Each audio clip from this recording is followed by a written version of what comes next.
BJP BRS పార్టీల మైత్రి మరోసారి బహిర్గతమైందని అన్నారు. న్యాయస్థానం స్టే విధించిన కారణంగానే ఆ భూమిని రాష్ట్ర ప్రభుత్వం స్వాధీనం చేసుకోలేదని తెలిపారు. కోర్టు కేసు ముగిసిన అనంతరం భూములను స్వాధీనం చేసుకుంటామని ఆయన వెల్లడించారు. హెచ్సి భూములు ప్రభుత్వం లాక్కుంటుందా? లాక్కోవట్లేదే. హెచ్ఓ నుంచి ప్రభుత్వం తీసుకున్న భూమికి బదులు భూమి ఎప్పుడో ఇవ్వడం జరిగింది. ఇది ఆనాటి నుండి ఈనాటి వరకు ప్రభుత్వ భూమే. ఇప్పటి వరకు కోర్టు కేసు ఉండడం వల్ల అది ప్రభుత్వానికి స్వాధీనం చేసుకోలేదు.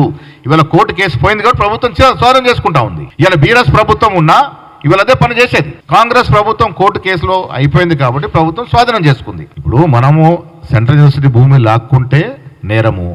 భూమికి బదులు భూమి ఇచ్చిన తర్వాత ఈ బదిలీలో వచ్చిన భూమి మీదనే మనం సాగు చేస్తూ ఉన్నాం. దాంట్లో తప్పేముందని అడుగుతా ఉన్నాను. కానీ ఇవాళ నేను చెప్పే కోణం ఏంటంటే, రాజకీయంగా తప్పులు చేసిన కేటీఆర్, భూములు అమ్ముకున్న కేటీఆర్, ప్రభుత్వ భూములు కబ్జా చేసిన కేటీఆర్, వారాయంలో సెంట్రల్ యూనివర్సిటీ భూములు వారి బినామీలకి ధరావతం చేస్తే అప్పుడు మాట్లాడని కిషన్ రెడ్డి గారు, బండి సంజయ్ గారు ఇవాళ ఎట్లా మాట్లాడతారు?